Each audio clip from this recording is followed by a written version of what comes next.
What up? This is Commander Suverine from Sagittarius Eye, and you're listening to the Loose Screws podcast.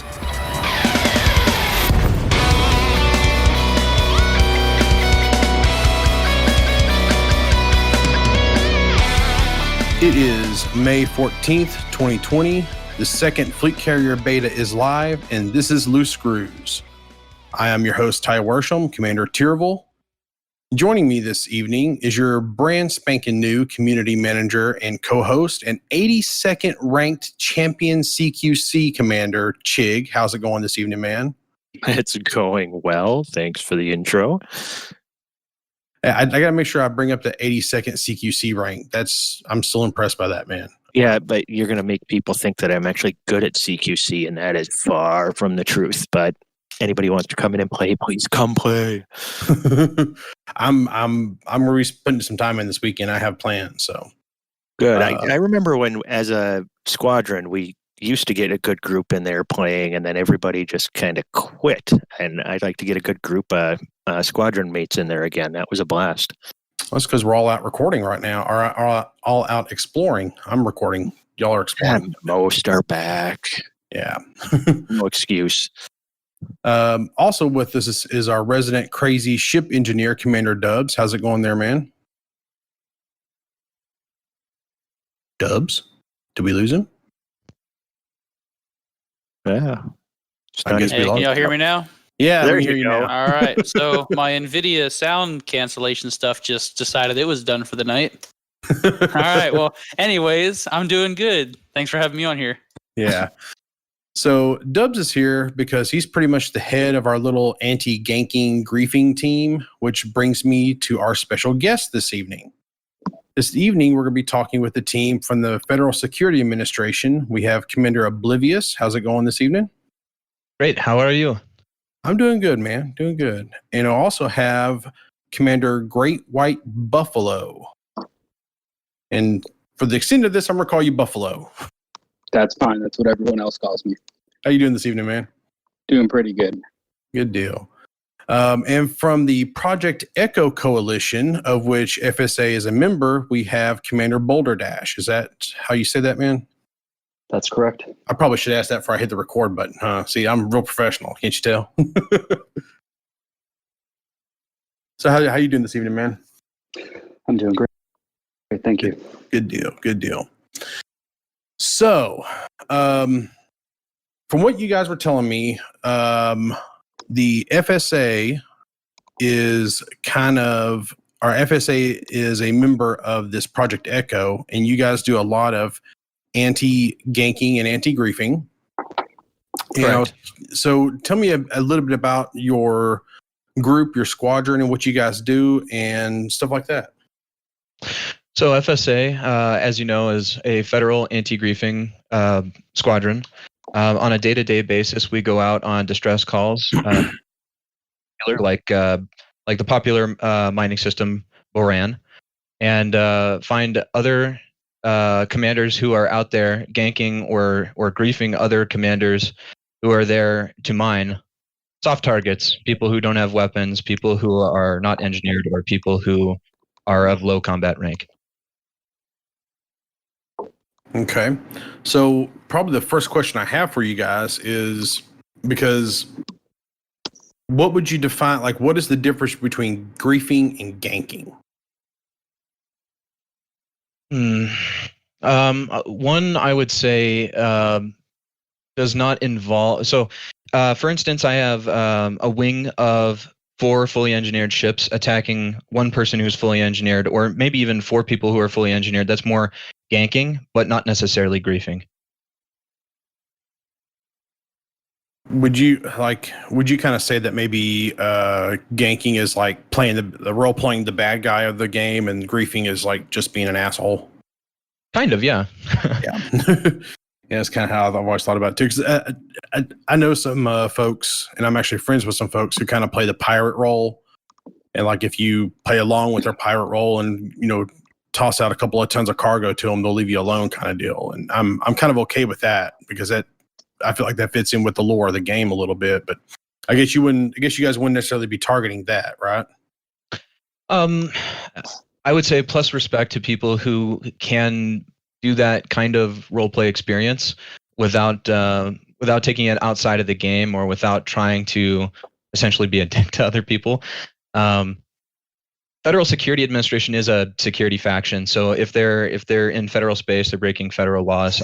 We tend to role play by going in and stopping people who are trying to pirate other players, but we don't consider that to be griefing. So it's kind of lower on the threat level, so to speak, or radar. Now, how do you determine who you're going to rescue? Do the players ask for help, or how does that work? A variety of ways. People can reach out to me personally by messaging me on Xbox or Discord if they have me on Discord.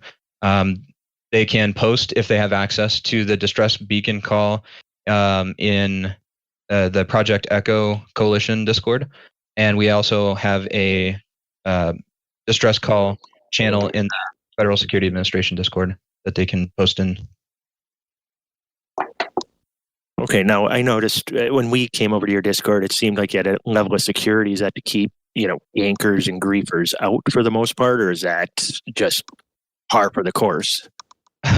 We've had a number of instances where malicious individuals infiltrated our Discord and posted up nude photos in our greetings channel.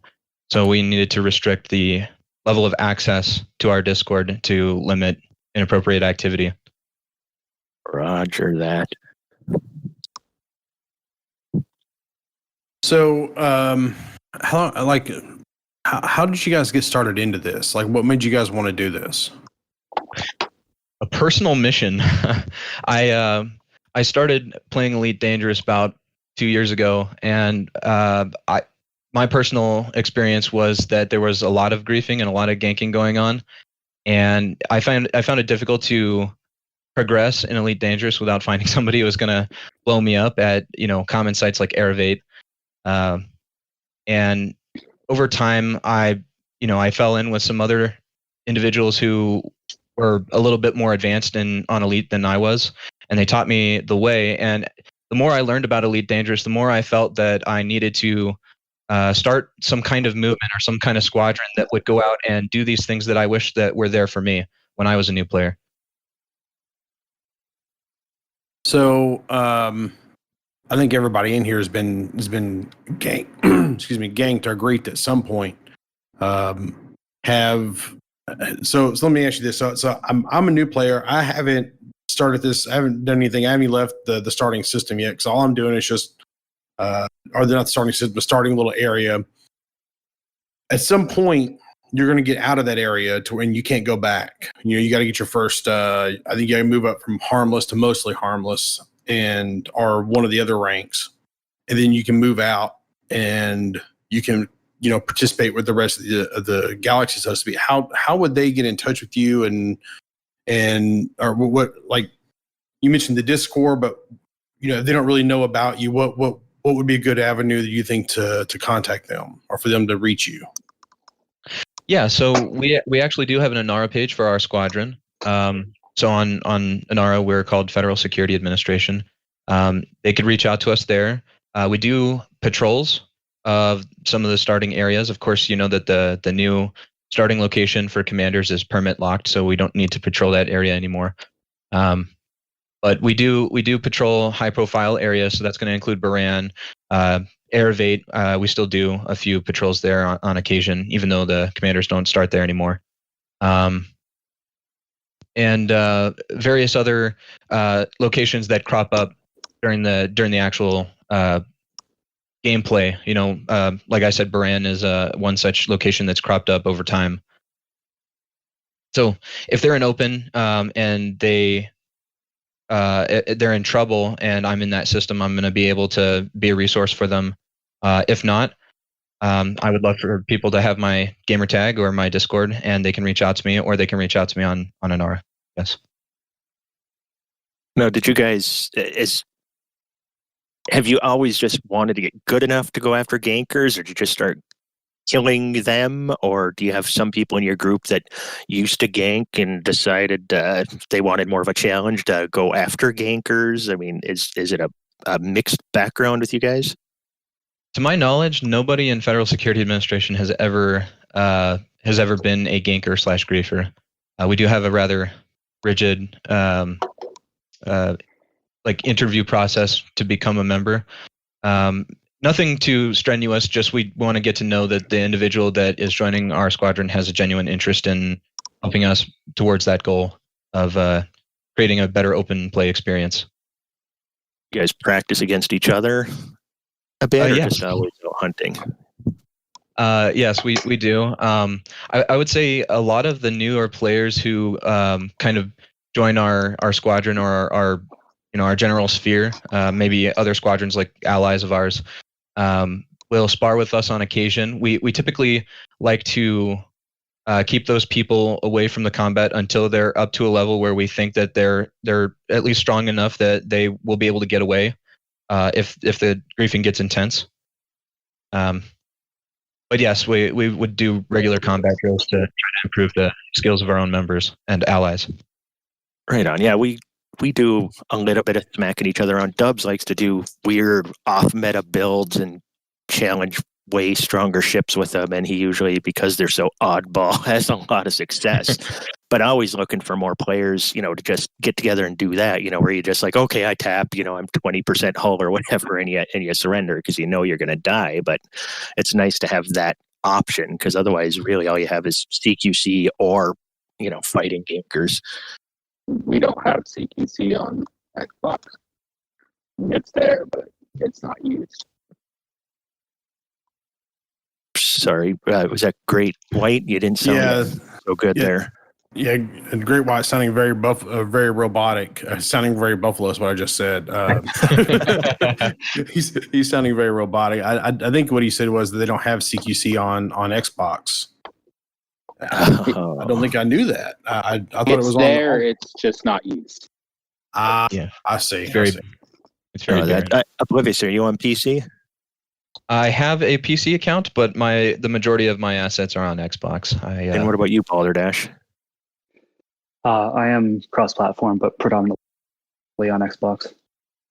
Predominantly Xbox. I think he cut out there. Okay, you guys are all kind of Xbox based for the most part. Okay, Correct. That's unfortunate. No, I'm just kidding. We got a lot of guys on Xbox in our squadron too. So, always, if you're looking for help with stuff, don't be afraid to drop in the Discord and ask. Yeah. Go ahead, man. Sorry. The coalition is cross-platform, so those other squadrons who might be interested in joining the Project Echo Discord need not be turned away just because they're from say PS4 or from PC. And what system are you guys based out of? Are you asking me or Project Echo? Project Echo, I guess, but Project Echo, we do also have a PMF, but just due to the role play of our group and what we do in the game, we actually keep our location secret.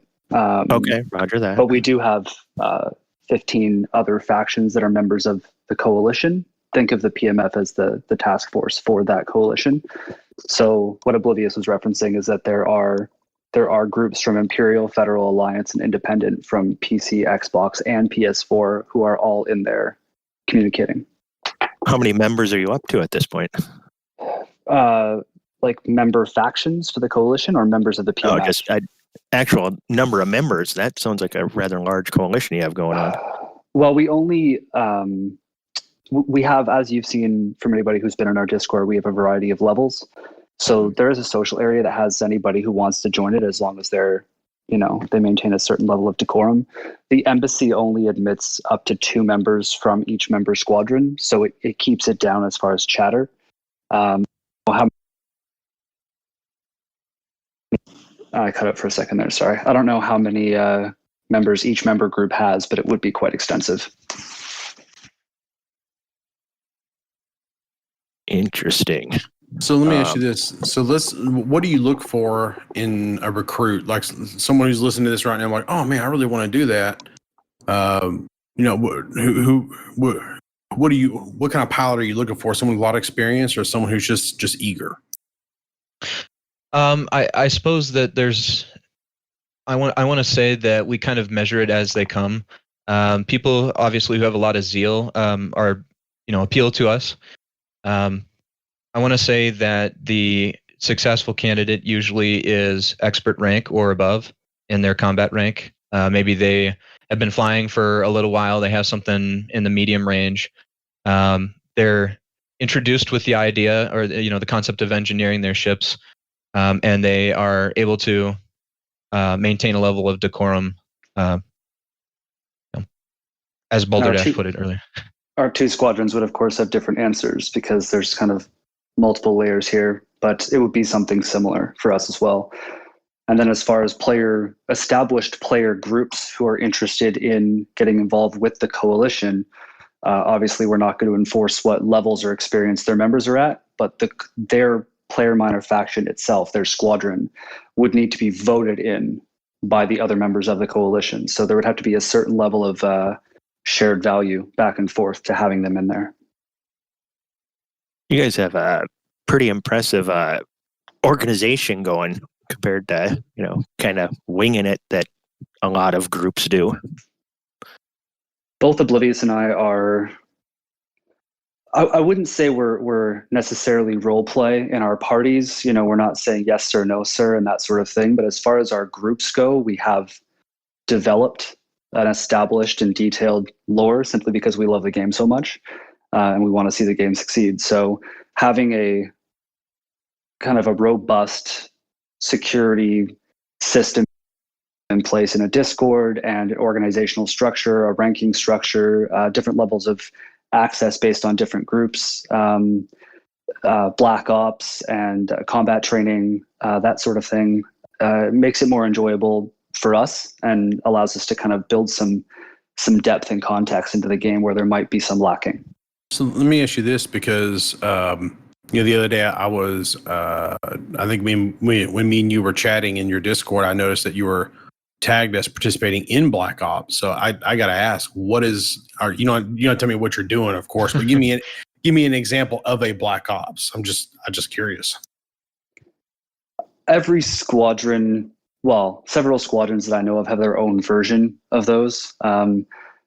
Because of the lore and the role play of our group as more of a clandestine agency within a coalition of factions, anything that we are working on in game that might affect the other factions around us in a positive or negative way, or cause any kind of backlash on our allies, is something we mark as a black op. If there were hypothetically a faction who was engaging in BGS warfare against one of our allies, maybe they're being dishonorable about it and they're attacking their system influence in private group or solo play, and we have proof of this, there would be potential for a black op to help counter that by maybe using stealth ships to enter their space and look for their commanders, or run counter BGS or things like that would qualify. Okay, so a follow-up question is, give me like a rough breakdown of a stealth ship, like a type and just a few things you might stick on it. I asked this because I've kicked around building a stealth Viper before, so. I think that there are some different opinions on this. I'm sure you'll get some comments from people arguing, but there's two different kinds of stealth ship, right? There's cool running and cold running. So having a ship running under 20% heat at all times is going to qualify as cool. It's going to be hard to lock onto. You're going to have to get pretty close to get a solid lock. Something running under 14% or 13% heat is going to be almost impossible to lock onto. Especially if it's painted black and moving quick, it's very hard to see. You basically have to look out your window and physically see it because your sensors aren't going to. And the most successful cold running ships, in my opinion, are the ones that can stay in silent running almost indefinitely. So if you're running at 13 or 14% heat and you turn on silent running, you won't need to pop a heatsink for a few minutes. So you can stay completely invisible off sensors for quite some time. You can do it with a lot of different ships. I've seen success with the Cobra Mark IV, the Orca, the Diamondback Scout. I've heard that the Federal Assault Ship does well, although I haven't tried it myself. Go ahead, man. Go ahead. I'm curious. We're talking to you guys, and obviously you're accomplished in the game. I'll never bring up how many hours I've played because my wife might listen to this, and she doesn't need to know this. But I mean, how long have you guys been playing? You don't have to tell me hours, but I mean, is it years since the beginning? 6 months ago, and you're just hardcore, or what? I think it's years for both Oblivious and myself. Buffalo, when did you join? Maybe he's having connection issues again. And how long have you guys known each other then? At least that long? It's a good question. Oblivious, we met, 2 years ago? Oh, man. That's hard to remember. Yeah. I want to say no earlier than a year and a half ago. So we've been at it a while. Okay. Well, that is cool stuff. And as far as stealth ships, Dubs had slapped one together that I was trying to shoot at the other day, and it was not pleasant. Yeah, they can be useful in combat if you armor them and learn to fly them properly. But we also find them very useful for, like the aforementioned Black Ops. If you're entering enemy space with squadrons that play in open play, and you don't want to be seen or caught there while you are up to something or observing something, you can sit. We've tested this on each other. You can sit in a low wake, 1 kilometer away from an ally as a test. Deploy your hard points and shadow them for 15 minutes. I've done this to Oblivious several times, and they will not see you. They will not know you're there until the torpedoes start deploying. Yeah, I was bounty hunting at a compromised nav beacon, and he was apparently watching me for a couple of minutes, maybe three or 4 minutes previously, and then he decided to fire torpedoes at me. And before I even knew he was there, the torpedoes already struck me. That's awesome. That's something Dubs would do. What you think about all this, Dubs? I'm liking it. I mean, I've been more into the stealth ships lately. That's why I built that Clipper and that Scout. I'm not sure if y'all have any people that do weird things like build a stealth Clipper, but I got one of those. And it works better than I expected it to, actually. I built a combat Clipper, and people were telling me I was nuts for it. Still think it's a good ship. I took down a PvP FDL in it, so I'd say it's not terrible. I would agree. So let me ask you guys this. So we kind of have a loose faction because this is a podcast and we got a bunch of different squadrons in this Discord and that listen to the show, and we got a bunch of different play styles that listen to the show and whatnot. I'm interested in basically because I don't like griefers. I don't necessarily dislike gankers from the as long as they're kind of role playing and having fun with it and not just being jerks. But when you're griefing the way that I was griefed just the other day in Star Citizen, I'll tell you all that story later. It's not, it makes the game not fun, but if you're doing it from having fun with it, that's a little bit different story. But I guess what I'm asking is, like, from the Loose Screws perspective, are you guys looking into like working with us to where if one members of my group is having some issues, can we like maybe holler at you somehow through the Discord, or would you rather us all filter it all through Dubs or Dubs and his team or something, or how do you guys want to do that? I'll jump in for a second, Oblivious. Obviously, FSA being a separate squadron are obviously fantastic to reach out to when you need help. But because you have a presence in the Coalition Discord, if you're actually having issues with griefers, gankers, pirates, that sort of thing, whether it's role play and legitimate or kind of out of game douchebaggery, for lack of a better word, you can just use the distress call function in there. And anybody who ever has an issue like that in the game can simply go to the Project Echo Inara. There's a link to the Discord. Security gate leads straight to the distress call. You don't need any access, and you just enter the information. And because we have people in multiple time zones and multiple factions, it's probably the best way to get someone's attention, including FSA. Yeah, I was going to say. No, go ahead, man. I'm sorry. I was going to say probably the easiest way to reach out to us would be to @mention, maybe like @here or @progenitor in the Project Echo Discord. And we'd only need one person to send in that message, and in an instant, everyone in the coalition will have access to that information. But that being said, anybody is welcome in that social area. I mean, if every person in your Discord wanted to join the social area with what we call our tier 1 access and just get tags and hang out and talk and read distress calls and stuff, that's great. And then if a player group like yours decided to take on a more active role, they could be voted into the embassy where the representatives are from the member factions, and start getting more involved and winging up and working together in that way. So I don't know if y'all can really say this, but I'm going to ask anyway. What do you guys think about?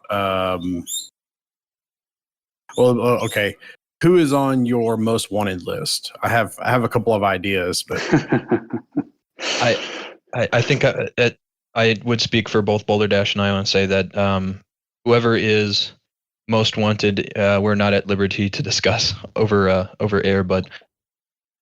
Yeah, that's kind of what I thought.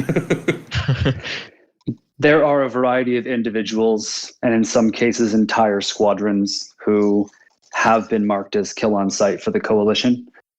However, members of specific factions in the coalition may or may not be combat ready. So for us to list off names and squadrons would just open them up to being hunted as soft targets for being a member of a member faction. So we tend to keep that kind of under our hat. We have a bot in our Discord where we add allies, cautionary factions, and kill on sight names. And we regularly check the status on commanders and factions as we come across them in space. Okay. Well, I think that's about all that I have. Is there anything else you guys want to say? Chig, you have anything else? I think they covered it. I had no idea that you guys even existed, and I play this game a lot. So this has been educational for me, and I like to know that you guys are out there. And now that I have access to your Discord and can come in and say, hey, there's a bunch of jerks in Shinrarta tonight, let's go get them. You guys might help out. So it's awesome. Yeah, I would say regarding specific systems, there are some places like Shinrarta.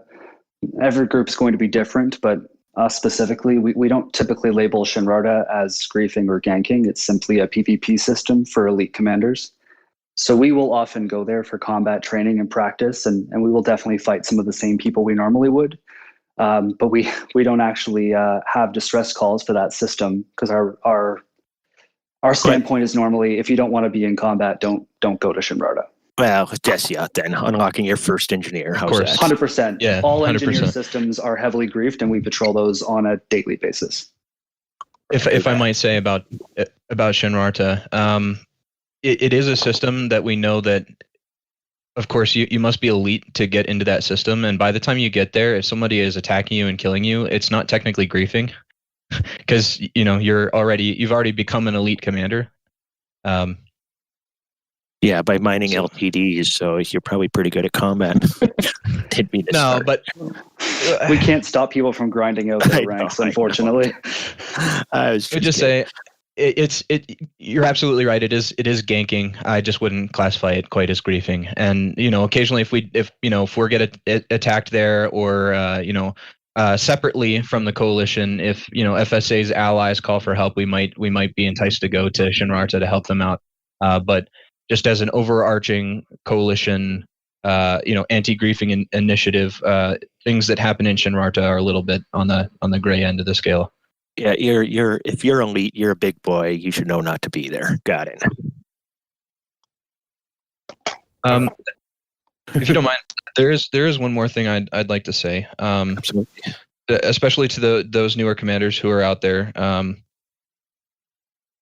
One question that I expect that a lot of people would be thinking is, well, I'm super excited. How can I help? Maybe I'm not necessarily ready to join Project Echo, or I'm not necessarily ready to join FSA or another group that is a member of Project Echo. I'd say, look, if we can get as many people to get into that Project Echo social area where they have access to the distress call. If they're not combat ready, absolutely, please post in the distress call region so that we can see it, and that would help us out a whole lot, even if you can't join us for the anti-griefing.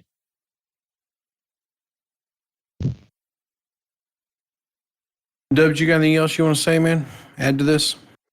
Not sure about anything I'd be adding to it. I just really like the sound of this. I'll definitely be joining the Discord probably after we're done here, so I can get access to the distress calls, see if I can't go help knock out some griefers. And I also wouldn't mind getting a look at those most wanted lists or kill on sight lists. I wouldn't mind some of those myself. I just have a bet of a couple people that I bet I know it's on it. So, I think unless you guys have anything else, I think we're going to close out this segment and then we're going to move on to kind of the news for Elite. You guys have anything else before I close this out? I think that covers everything. It's good for me. Well,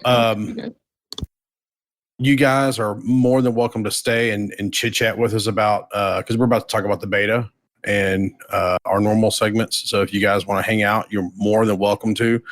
If you guys need to duck out or anything, by all means, go ahead. No harm, no foul. I want to thank all you guys for joining us and talking with us about this. This is something that, man, I've done this mainly on my own because up until just about a year ago, I played Elite since launch. Up just about a year ago, I've only played by myself. And mostly in solo or within my own private group, which I know is weird, but anyway.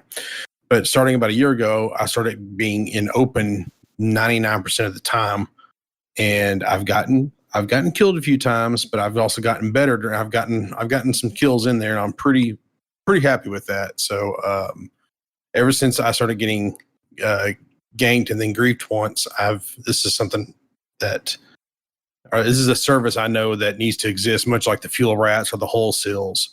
And I kind of put Project Echo kind of up there with on that tier as far as fuel rats. Because when it comes to a service in the game, I don't think there's a better player-made service in the game than the fuel rats, and then followed very closely by the hull seals. And I'm going to put you guys up there in that same tier. So that actually means a lot because the fuel rats were originally my inspiration for the coalition.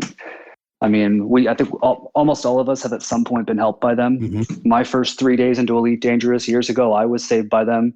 And when we decided to create a coalition to link together factions with a similar goal, creating a public distress call channel was 100% inspired by the fuel rats. Yeah. Yeah, I got that direct impression when I hopped in that Discord. I was like, oh, this is like the fuel rats thing. This is awesome. So I'm very thankful for you guys, and I'm also very thankful that you guys are the FSA is federal because down with the Empire. So, wow! I will not repeat that to some of our allies in the coalition. Well, 7 guys, keep up the good work. Yeah, thanks, guys, very much. Thank you for having us. And with that, we're gonna swap over to the wonderful beta. So the beta started Tuesday, I guess technically Monday, but it partially started on Tuesday, if I'm not mistaken. And this is the new Fleet Carrier beta. And this is the second beta. And this is the one that actually the Xbox and PlayStation can participate in along with PC. And man, this is good. This is where I want my Fleet Carrier. This is good shit. I'm happy with it. What do you guys think about it?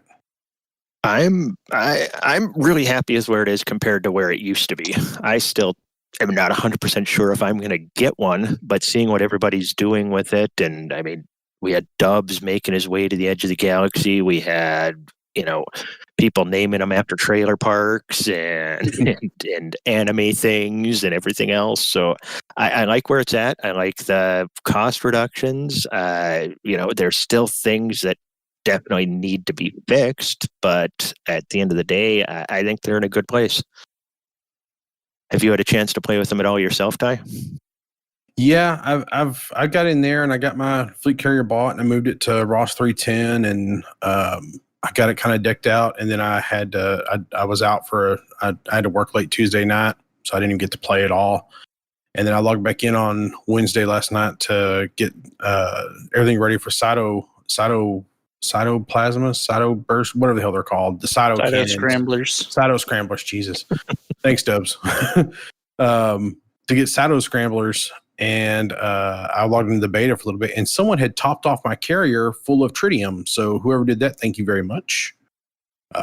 You guys are awesome. I'd be willing to bet it's somebody awesome in the beta. And I'm not sure what I'm going to do with it yet. I'm thinking I'm going to take it out to my favorite system, my very first system I discovered, and see if I can put it right in the edge of the ring like I want to, and see what happens there. I will say, be careful getting it too close to the rings, because if your ship decides it's gonna instance mass lock with the ring, you'll never catch your carrier. It'll just fly away from you. Interesting. Yeah.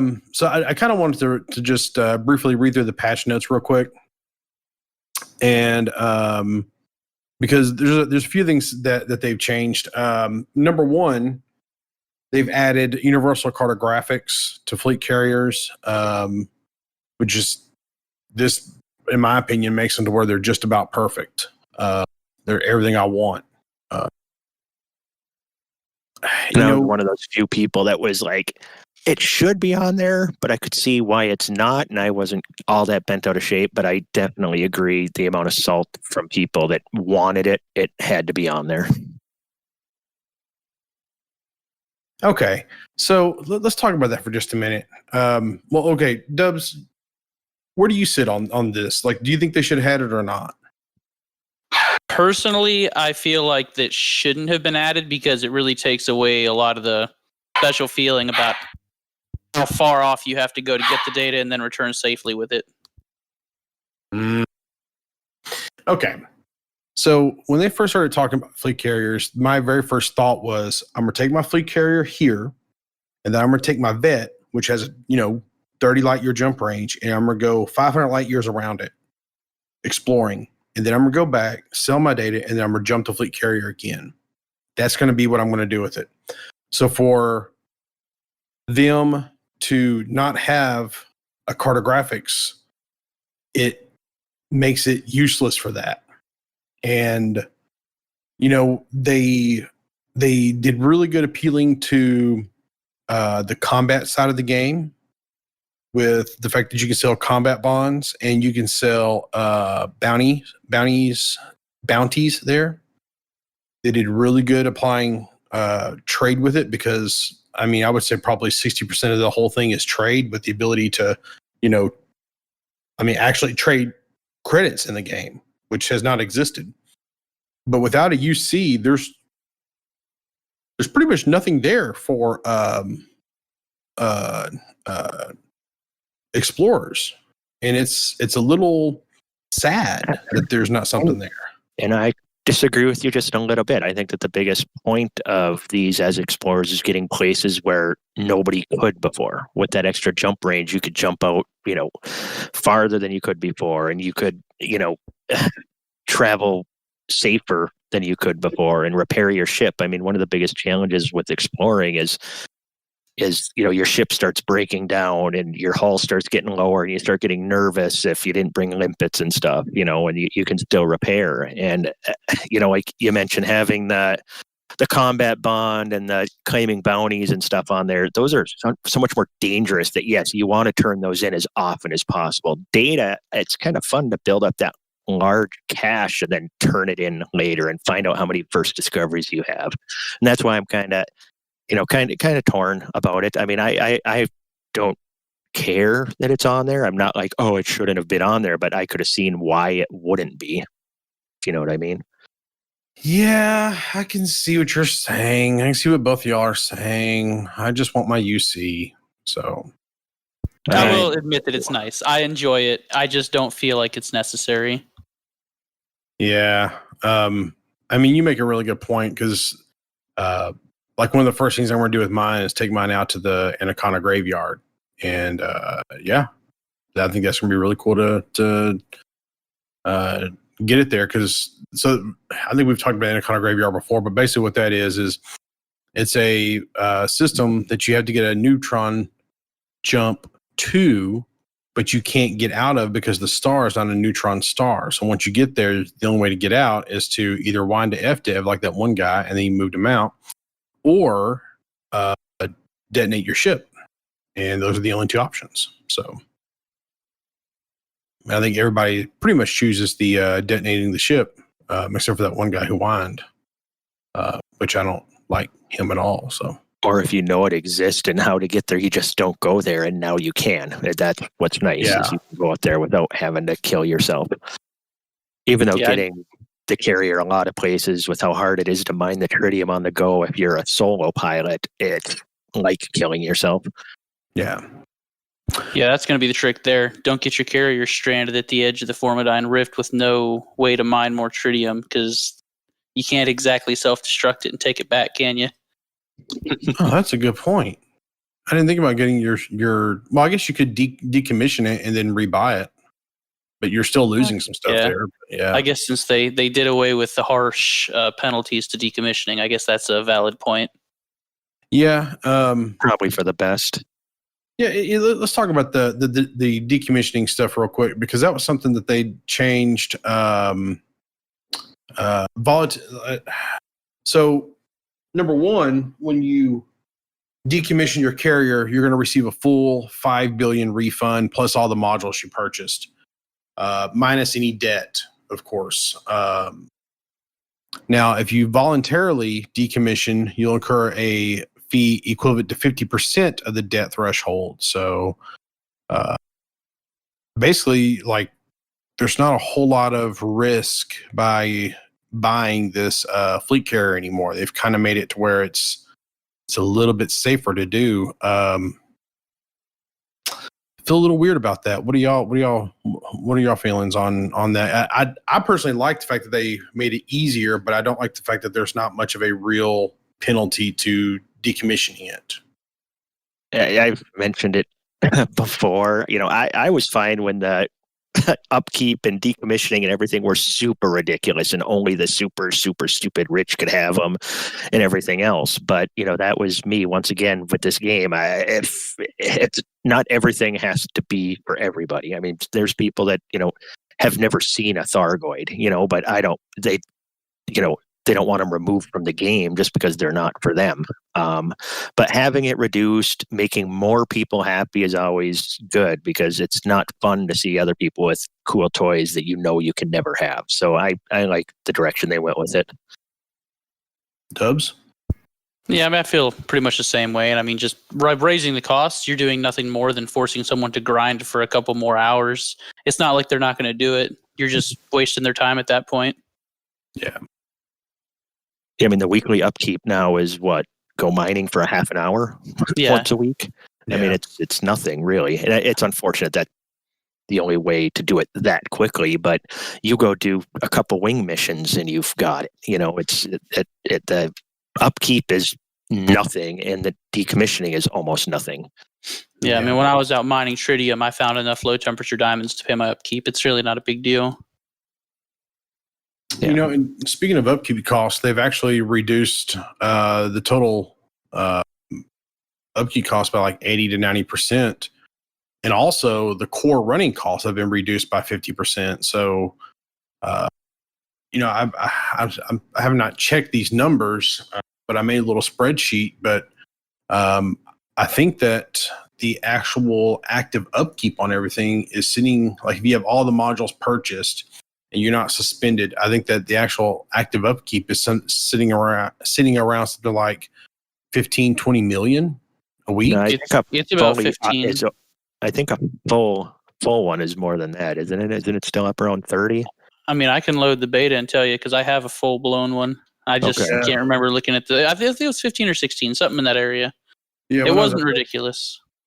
When I was at work, I made a whole spreadsheet on it, and I was going off numbers I found on a website, and I don't actually have the spreadsheet in front of me, so I can't really remember. So, but I just remember it being really low and thinking, "Well, that's easy to get."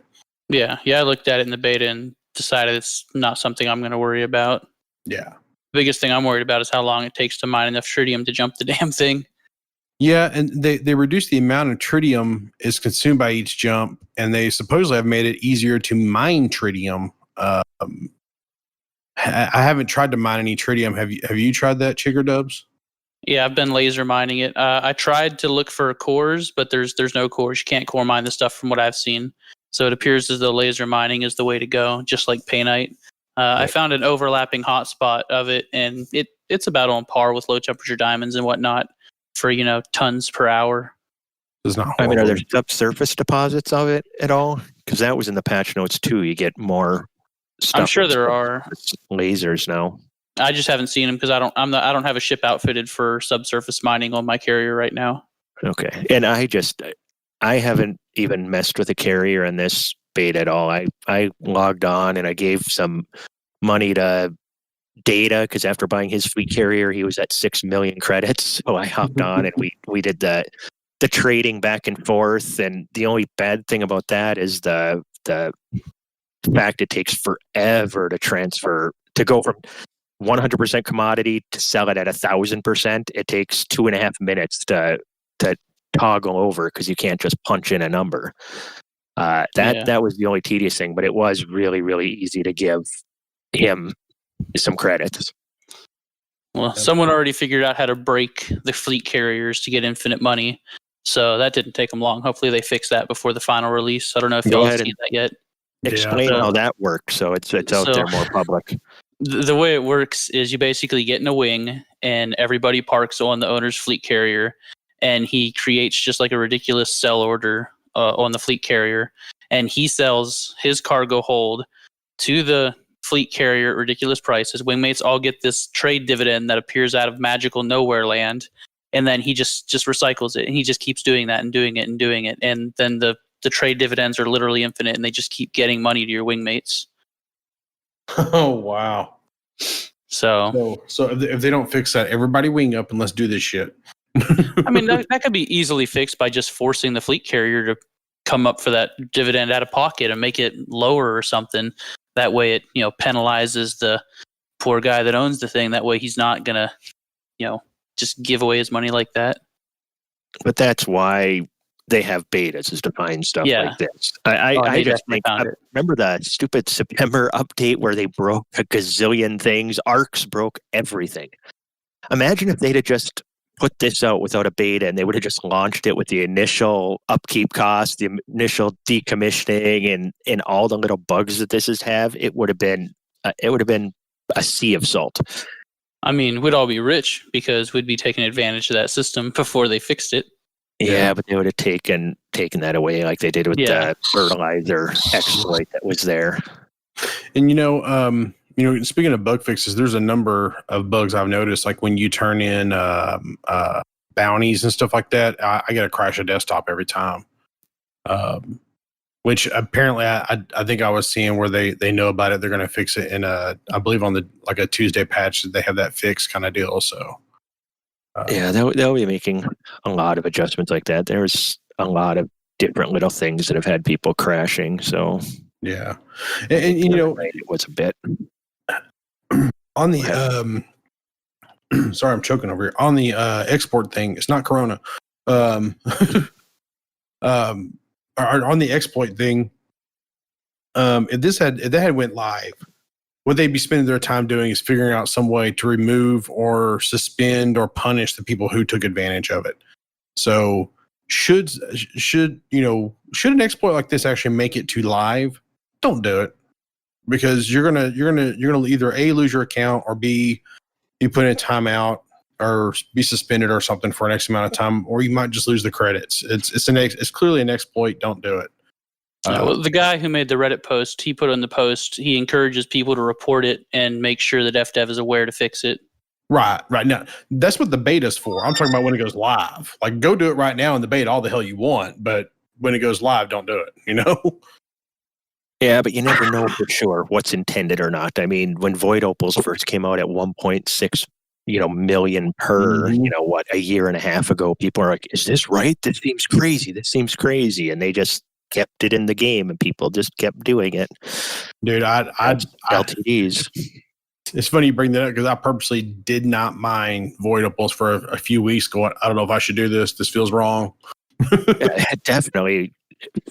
It feels wrong to get credits that fast when things are so hard to get money early in the game, and then all of a sudden something like that, you become a billionaire so fast. It's unbelievable.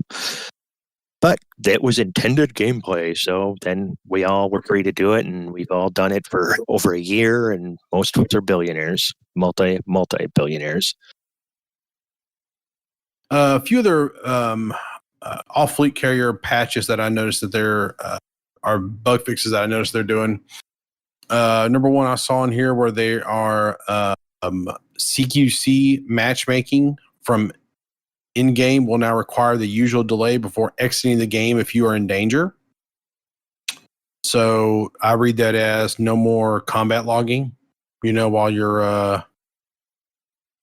Yeah, well, that should have been in there from the beginning because we've talked about adding the CQC queue in game before is like, well, then people could just use that to get out of trouble. And we said that. Everybody who wanted that idea said that. And then they launch it and they didn't put in any kind of delay. So that was kind of weird, but it's good that they fixed it. Probably just an oversight. Yeah. For Thargoid stuff, they fixed caustic damage not being removed by overheating your ship. I've experienced that. I've been sitting at 300, 400% heat, and like, it's not removing. I don't know what to do.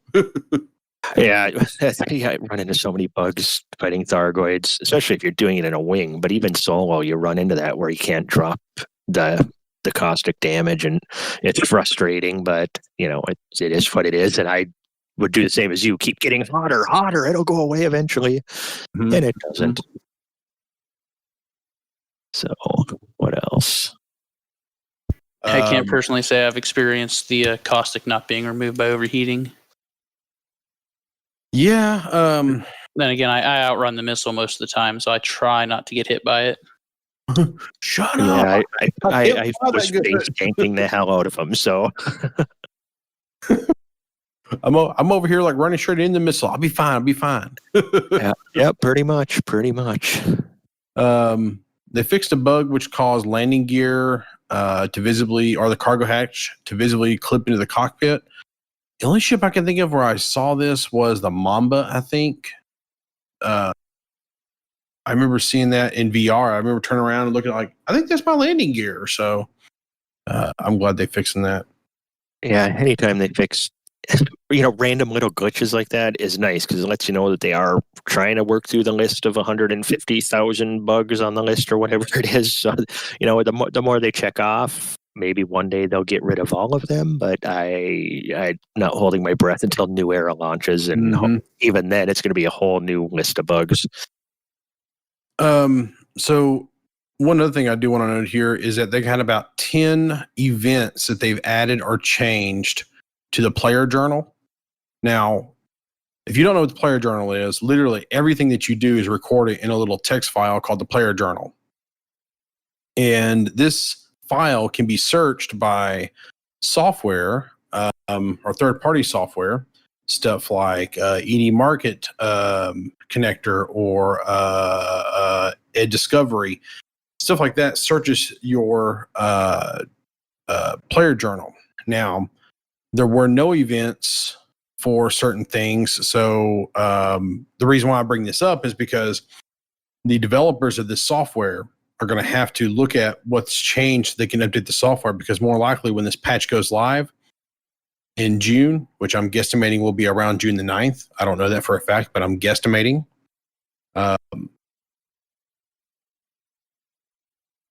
the developers of the software will have to update their programs to make it to where they look for these things in the player journal. So I'm expecting Ed Market Connector, Ed Discovery, things like that just won't work on patch day for a few days. So that's what I'm interesting.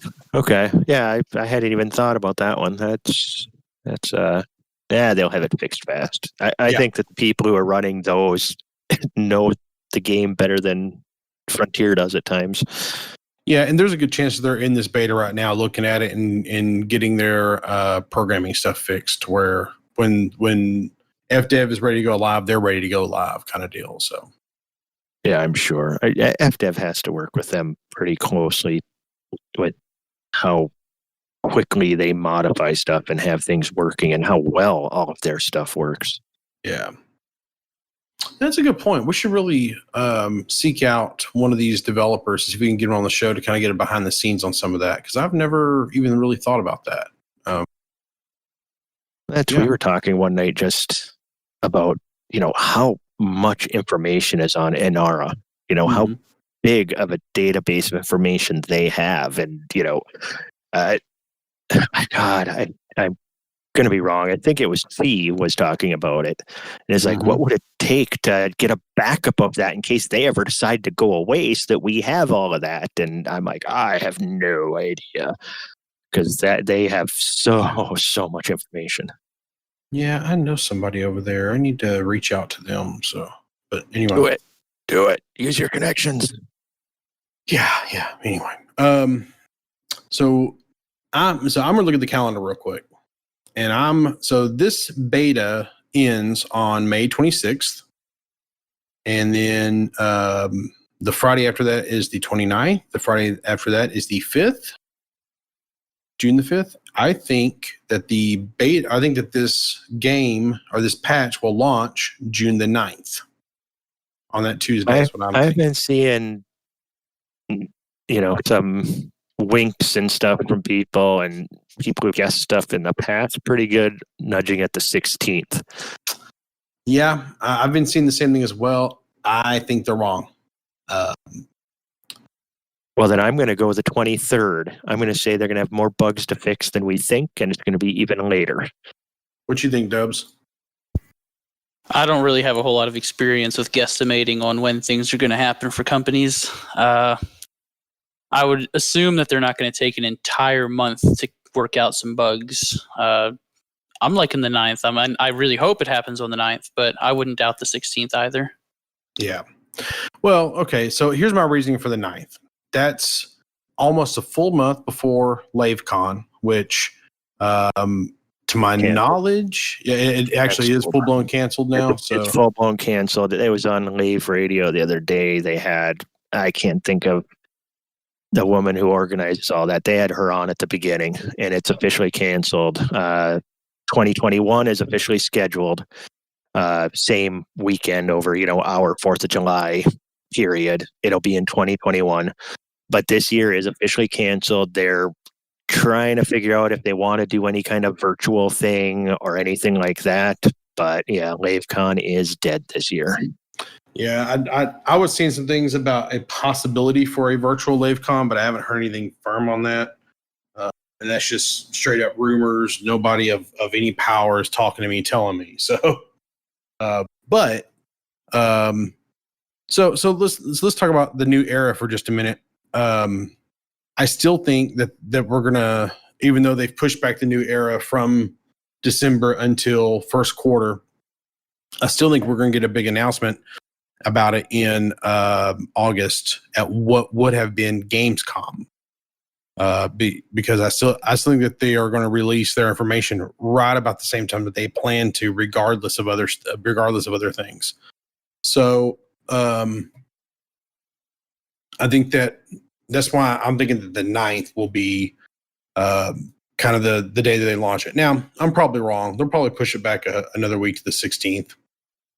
But I'm really hoping it's the 9th, because if it's the 9th, that's really close to my birthday, which is the 5th. And if they release it on the 9th, that'd be wonderful, because I can sit around and play with my fleet carrier while I'm going to be off around that time. So anyway, that's my 2 cents on that. Yeah, I mean, they said, they came right out and said that they're not going to change their schedule for releasing information, even though they push New Era back. Whether that's true or not, who knows? But they already had a schedule for starting to release some information. So hopefully, right around LaveCon time, we'll get some information. Maybe a teaser trailer or something, and then a dev stream at some point. The month after that, and start getting some information that's not some leak from 2 years ago. That's my hope. Yeah. Well, so so to kind of go along with that too is that they're going to want to have enough time to do pre-orders on this thing, because selling pre-orders means that they get more money on the back end. I can go into more detail about how exactly that works, because there's like an investment portion they put into this stuff.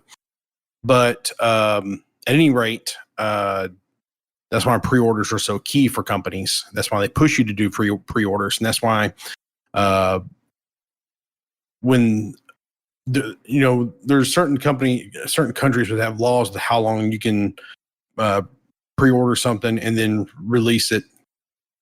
Otherwise, they can be sued, or even worse, they could actually lose the ability to sell in certain countries depending on their laws. At any rate,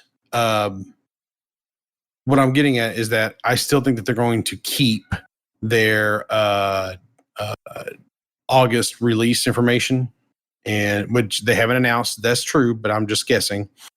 And getting the fleet carriers out a couple months beforehand will kind of give them some time to kind of spike and calm down, and then be able to release the information. Then they can get it to where you can pre-order the New Era or whatever they're going to call it, and then go from there.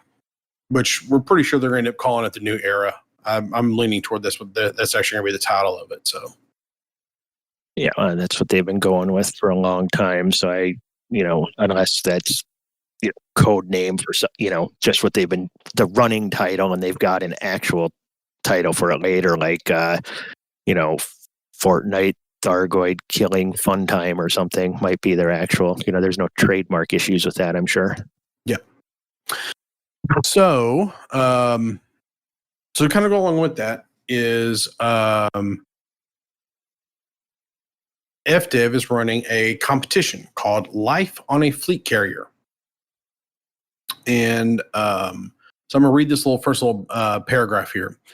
Greetings, commanders. We want the chance to win an X-52 X-52 Pro HOTAS control system and ARX packs. Make sure to enter our Life on a Fleet Carrier competition. With the beta now currently underway, we want to see your personal logs of life aboard these giant vessels. We want to see what life is like either as a commander at the helm of a fleet carrier or as a guest embarking on missions from your new mobile base of operations. All mediums are welcome, including written reports, videos, songs, or even something entirely different. The competition will be split into 3 categories, 1 winner and 2 runners-up from each: written logs, video logs, other. Top entries from each will receive 25,500 ARX, with second and third place receiving 8,400 ARX. In addition, the community team's favorite entry across all categories will win a HOTAS controller. So, Dubs, you have one of these X-52s, right? I do. Could always use another though. So do you have you got a story lined up of how you want to how you want it to play out? You talking about for a submission to that event? Yeah. Ooh, I am terrible at storytelling. I'll think about it though. Write a song. I'll have to have my wife help me out on that one. I don't really have a story lined up, but kind of what I was thinking was, what would be kind of cool? I'll tell y'all after this, because it literally just came to me, and it might be something we might want to do. But yeah, I'll tell y'all after this. But anyway, yeah, I think that'd be kind of cool. Anyway, what about you, Chick? You got a story written, ready to go? What are you smoking? Thinking I've got time to write a story? Holy crap! No, I've got nothing. I don't see me writing a log. Definitely don't see me doing a video log. And there's definitely not going to be a song or other category that I would participate in. I wish I had that kind of creativity or time to get that creative. Maybe I'll put my daughter on it. I don't know. I would listen to your song. I'd listen to it too. In fact, I might jam that shit on the way to work. So I'll even vote for you. Spread the word. I'll PM it to you guys. It's for your ears only.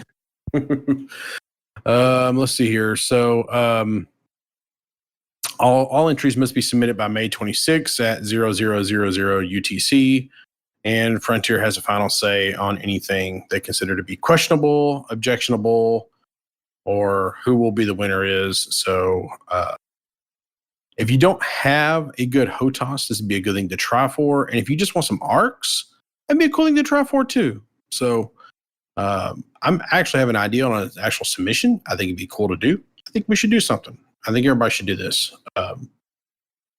And the more I kind of think about it from like a lore perspective, as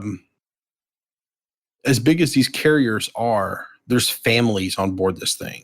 So like in my mind, there's like a city section where there's like a few city blocks where like, people live and whatnot. And there's like people that, they go to work and stuff, and I don't know, just about like in my mind, I see like a pregnant woman who's married and her husband's like a dock worker or something. And write it up. Beltamoda. Yeah. You definitely thought about this more than I did. No, I just and honestly, that's an amazing segue into Ty's old man story time with Old Man Ty. I forgot the name of it. That was a great segue. I like the way you set that up. Yeah. Sorry, my mic got all confused. Yeah, I it's almost like I know what I'm doing here. Yeah, it's amazing. It's almost like you've been doing it for a while. You should start a podcast. I should. Yeah. 859. So I'm real professional here. Can y'all tell? So last week we sent you to Ross 859, and Ross 859 has the generation ship Odysseus in it. And we didn't have. I think we still have a whole lot of folks out and about in exploring and stuff. And so the people who did a submission for story time were Data, NL Hate, and Smokey Samsung. He got in today at 7-Eleven at the last minute. So kudos to him. So what is up with the ship, the generation ship Odysseus? So during the Odysseus' journey, his passengers elected a governing council with absolute authority that decided to alter the generation ship's mission. Since the ship had sustainable food, water, medical supplies, and power, it was believed that living aboard it indefinitely was safer than risking a colonization effort on an unknown planet. Years later, during the fifth generation of passengers, the Odysseus faced a deadly disease outbreak. The council enacted martial law and quarantined parts of the ship, which were then vented out into space. Some passengers wanted to remove the council and force the Odysseus to let them off at the next habitable world, but none had any knowledge of how to survive outside the ship and without the council's laws. However, the disease returned. After 21 years of fighting a losing battle against the contagion, the council and most of the passengers perished. One of the few remaining passengers recorded a warning to stay away from the ship. And I've been sending you, if you guys remember, I've been sending you guys to a lot of these generation ships. The generation ship is one of the most fascinating things in the game and in real life to me. I know they don't actually exist in real life, but they are a real concept. Right. They are a real concept of how to get us to other stars. And it's fascinating to me to think about how bad things can really get if you put enough people in a small enough box. Which I think some people who are quarantined right now might be seeing that as the same thing. So, this week for story time, we are going to the Soontil system. So there's not a whole lot of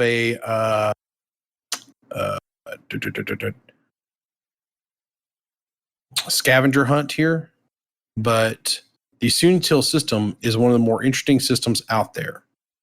And there are some tourist beacons that will explain why. So send me some cool shots of you in and around the Soontill system, and we'll talk about that next week. See, what I like about the generation ships and stuff like that in this game is, there's not a lot of gameplay added with them, but they just add to the fabric of the galaxy. They just give it some life and some deep history, because these things have traveled by definition, for generations. They're crazy. And then once somebody discovers them in game, then they're known forever. Like I was looking at the Odysseus, that was discovered by an Xbox commander, 3 years ago. Dark Shadow Lynx. Just stuff like that. I mean, I wish that, we had Galnet back and stuff, so they're adding more layers of stuff. Or, do you know the last time a new generation ship was discovered? I know that there was the one thing, a few months ago, where then they put them down on a planet. Yeah, the Golconda. Yes. It was discovered in the Upaniclus system. And that was the one where we had the community. I think the community goal. Then we competed with the Empire, and we gave them the station there, is what it was. They showed up asking for help, and then we gave them help. Before that, I don't know, because I don't have it all kind of blends together in my brain. But I want to say the one before that was the Atlas.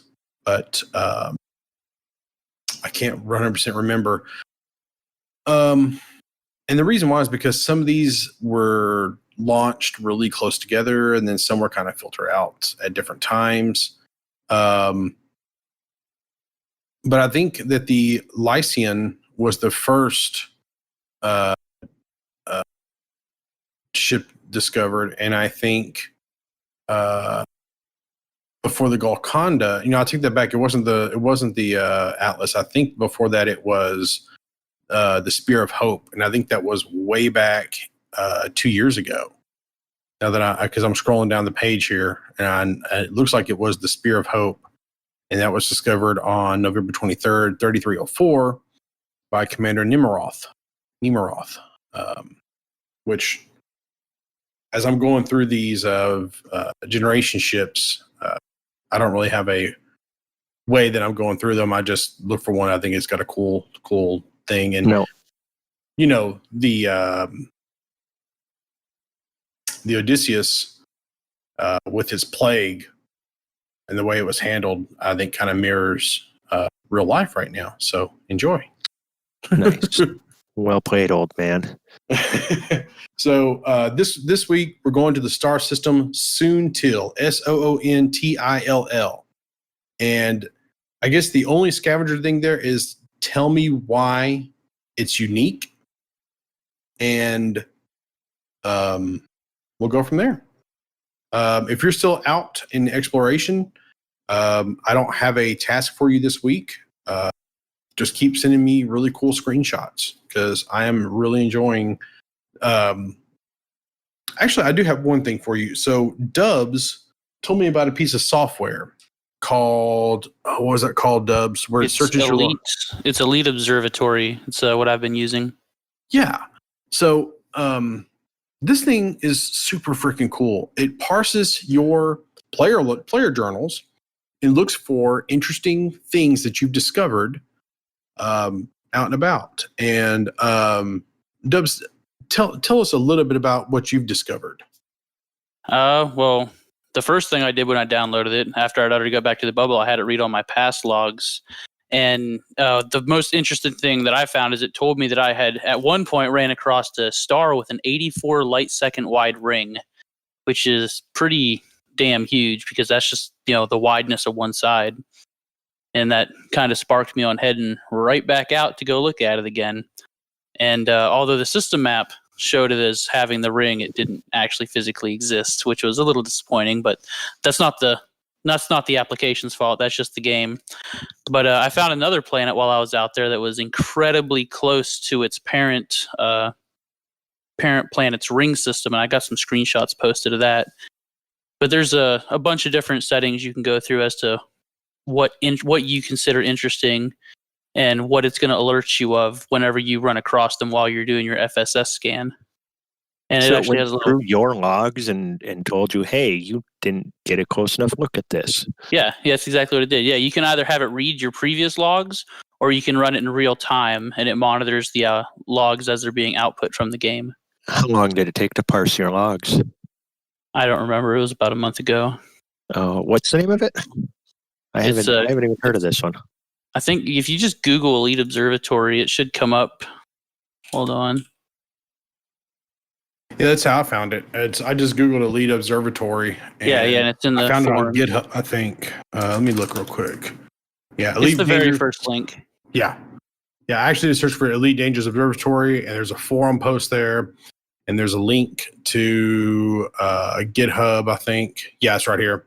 And then... Damn, I'm going to have to take a look at that. I'm sure I've got a lot of stuff that I didn't get a close look at that I should have. And I like that I don't have to pay attention to it either. I just have it minimized at all times, and it pops up a little screen in the bottom, like a little overlay, and then I got the text-to-speech turned on, so it'll actually read out the interesting item.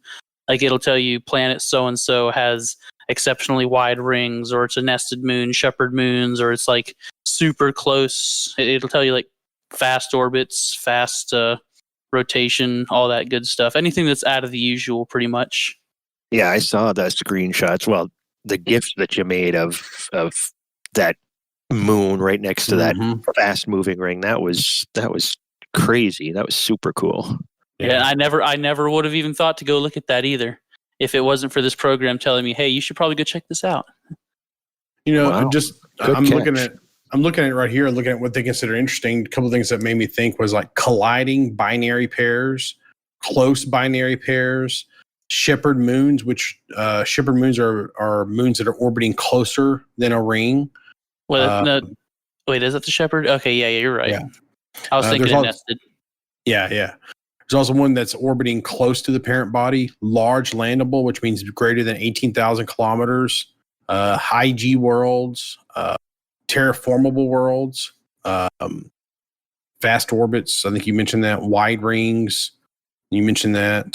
Japonium. So if you're out and about looking for Japonium, there's actually say full Japonium availability, or like 5 of 6, 4 of 6, whatever the case may be. I think there's actually a slider you can adjust the threshold on that.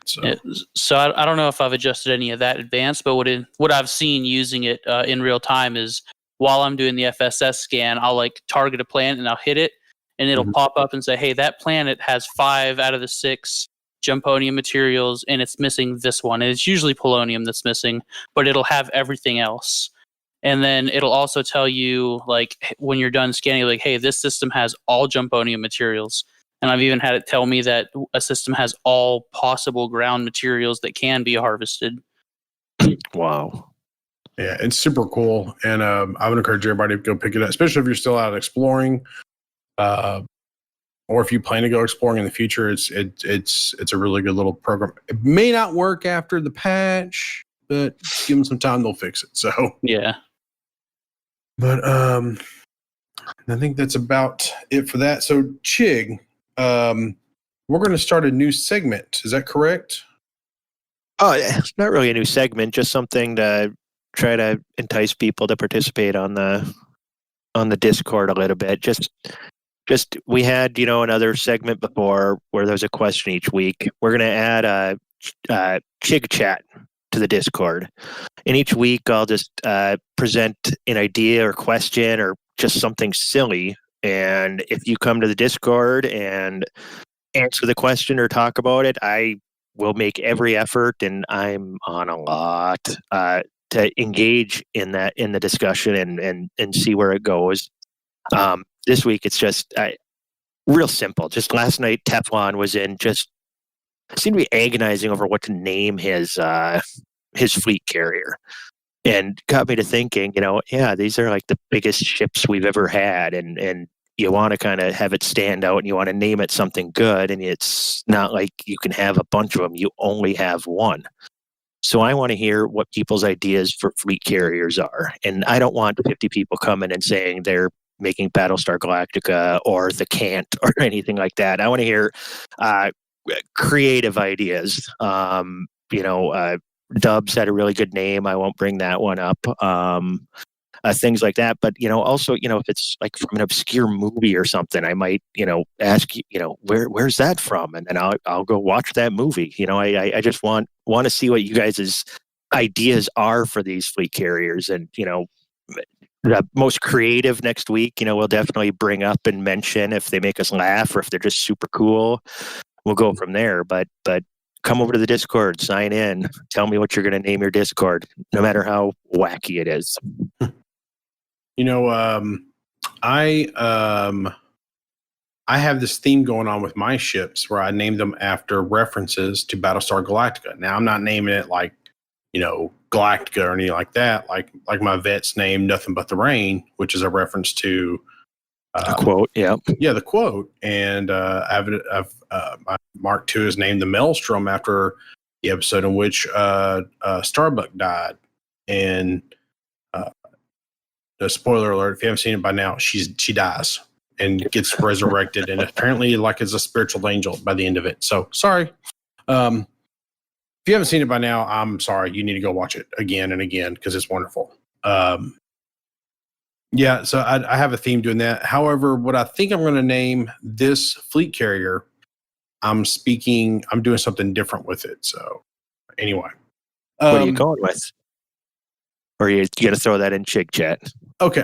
So spoil it for us, or I'll go into it. So I'm torn between two different things, and I'm not going to mention the second one, but the first one, I don't have any references to my real life in the game, so I thought about naming it after my girlfriend, and I didn't want to call it the Nicole because I think that's a little flat. So I looked up the history of her name, and it all kind of derives from Nike, the word Nike, which is a Latin word for victory.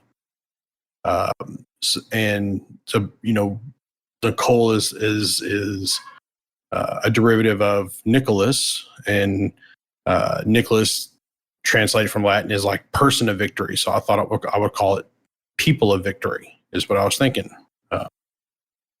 So it's a little lame, but it's also kind of cool. So nice little tribute to your girlfriend. Does she listen to the podcast? No, she can't. She's like me. She can't stand the sound of my voice. So sounds no. About right. She just doesn't.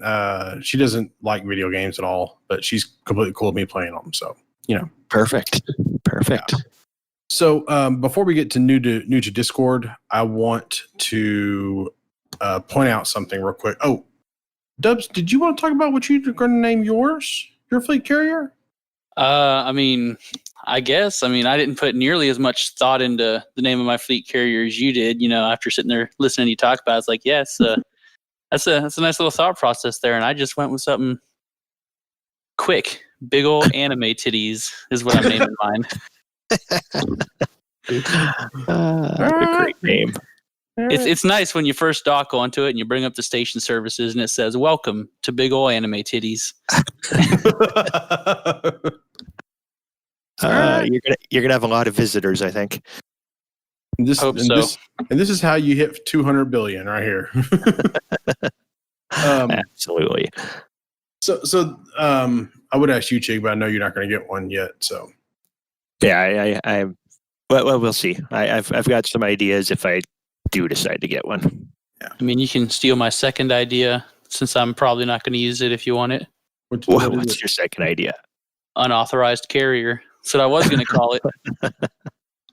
Unauthorized carrier. All right. So I want to point this out real quick. So SpaceX released a very cool Dragon capsule docking simulator. And you can find it at iss-sim.spacex.com. This is a very cool little thing, which kind of starts you out like off center, but you're like on final approach to the ISS. And you have to fly the Dragon capsule into and dock. And let me tell you, if you're off a little bit, you crash and it says you failed. However, I'm not sure how accurate it is, and I'm not going to stroke my own ego, but I did it on the first try. I'm just saying. So maybe SpaceX needs to hire me. I'm just saying, so. Hire this man immediately. Exactly. Well, Elon Musk seems to be losing his mind about once a month, so maybe they need a new CEO. You just calm the hell down. I love that man. All right, so. You want me to do them because of your amazing pronunciation skills? Okay, so here's the deal. I have it on authority from NL Hate that I have to say one specific name, and you can say all the other names. That is. And I'm gonna put a little mark on this one. That's I know what I have you're to talking say. About. Yeah, absolutely. Yeah, That's best new name of the week. Yeah, I have to say it. He made me say it. So. Wow. All right, new to Discord this week. We've got Thud Pucker, Nakano. Now, this one, I don't know what it's a spin on, but I'm going to go with Bed Crapter because it sounds like Bed Crapper the closest, so we're going with that. Cursed Xeno, good name. Colonel Spastic, another good name. Commander Sentinel Dad, Cogulus, Boulder Dash, and Zav 8 Turks. Any idea? I don't know. That's what I'm going with. I would say Zap. Aviator with X's at the beginning in the bot. And Aviator. Well, there's no I. Aviator. AV8. Av8er. Av8er. So I don't know. Zav, please tell us. Turks. Yeah, give us a pronunciation of that. Whenever you throw the numbers in there, it gets weird because, we have, the great member of our squadron, Threevil 90th. He's around all the time. All right, so numbers, it messes with us. Now, here's the best one of the week. Go ahead, Ty. Spicy penis. But it was spelled Spy CP Ness. You win. Penis. You win the internet this week. Spy CP Ness. Yes, we're all 14. Okay. I like it. Need to come hang out and chat. That man buddy. is welcome on my carrier. Yeah, that man is definitely welcome on my carrier. That's awesome. I think. And I don't know if you guys saw this, but I took a screenshot right there of when I docked at ISS correctly the very first time. So just letting y'all know, I did it. Right. Y'all see I'll FedEx you a cookie. So you can do that, but you can't FA off through the mail slot backwards. I can actually. Okay. I actually did FA off the other day forwards through the mail slot in the vet, and I'm proud of that. So it's not a matter of can't do it; it's a matter of laziness. So yeah. And have you Aviator X is in our general chat right now.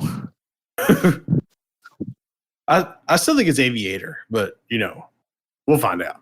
Aviator. Yes. I don't know. Anyway, I don't have anything else. You guys have anything else y'all want to chit chat about? Not exactly. No. I'm ready to go fly my spaceship a little bit more. I kind of gave you my full attention tonight, Ty. I appreciate that, man. You're welcome. So let's do the rundown. loosescrewsed.com is the best way to reach us. There's a contact page there that has our YouTube channel, our Mixer channel, our Twitch channel, and our Discord channel. There's also an email there, loosescrewsed@gmail.com. You can always shoot me an email. You can reach me on the Twitter. What is my name? I am Tyrvol, Tyrvol. And that's also my commander name. You can reach me in game. You can reach me on the Discord. You guys got questions, comments, concerns? Like I said, Discord is the best way to reach us. But I think that's it. Did I go through everything? Chig, do you have the Twitter? What the hell's a twatter? Yeah, exactly. The Twitter for the show is loosescrewsed. I'm always on Twitter. However, I'm trying to get better at it. I suck at social media. The best way to reach us is always on the Discord. Dubs, thank you very much for joining us this evening. And I had a good time talking with you. I know we had you on as a Commander of the Month back in January, and I think our conversation got cut short. But I was glad to have you back on here. Thanks for joining us this time around. I hope we get you back on here every now and then. Oh, thank you for having me. I'll join anytime. If you're doing the recording and I'm in general, just snag me up. I don't care. Hell yeah, I'm always up to talk. Hell yeah, man. But I think that's all of the business to take care of. I'm gonna go see if I got Cyto scramblers after this, and hopefully I do, because I had the timing wrong earlier and I was upset with myself and I hurt myself. Not really. A few people have asked me how my injury is doing. It hurts. I hurt every day, but I am not a wuss. Most parts. And that's all Up for debate. It is up for debate. You're right. All right. Are we signing off then? Yep. We're signing off. I'm done. Chig, take us out, buddy. All right. Yeah. You wanted me to get a sign out. And after I mentioned cheese last week, I caught a lot of crap about cheese. So I'm every week going to sign out by giving you a cheese to try this week if you haven't tried it. This week's cheese is Longhorn Colby cheese. It's a mild cheddar-like cheese, good sandwich cheese, melts well. Try that out this week, and I'm going to do that every week, and I'm going to sign out with stay cheesy, everybody. What the fuck is happening? I like a it. Video game. We're talking about cheese. Cheese is life. At least I didn't go with Optimus Desk or something like that. Oh my god, Optimus Desk. I forgot about Optimus Desk. Okay, I forgot to end this before we go down too far down the rabbit hole. Yeah, I like the cheese thing. Keep it up. Thanks, guys. We'll see y'all next time. Later.